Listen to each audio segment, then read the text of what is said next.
ठीक है, ताहिरा औरंगजेब साहिबा, मैं आपकी तरफ आना चाहूँगी। ताहिरा साहिबा, ये जो बड़ा फैसला है आज आपके लिए यकीनी तौर पे एक खुशी का दिन है, बड़ा दिन है, क्या कहना चाहेंगे? बिस्मिल्लाहिर्रहमानिर्रहीम।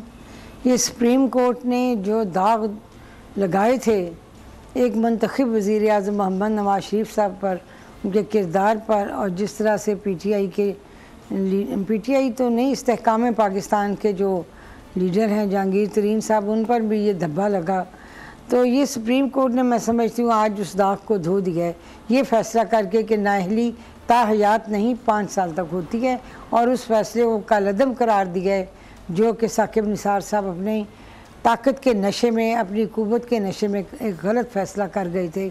आज सुप्रीम कोर्ट ने उस फैसले को कालअदम करार दे के उन्होंने ये बता दिया कि नाअहली 5 साल तक है, और इससे मोहम्मद नवाज शरीफ साहब ना सिर्फ ये कि उसी सुप्रीम कोर्ट से सुरखरू हुए, बल्कि पाकिस्तान के 25 करोड़ अवाम के सामने भी सुरखरू हुए, और इसी तरह जहांगीर तरीन साहब भी सुरखरू हुए उस दाग से जो सुप्रीम कोर्ट ने उन पर ताहयात नाअहली का लगाया था।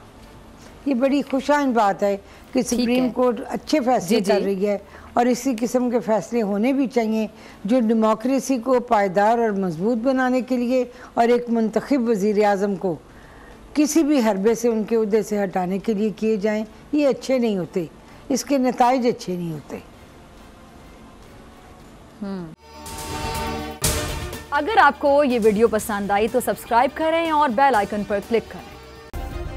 सब्सक्राइब करें और बेल दबाएं ताकि कोई खबर रह न जाए।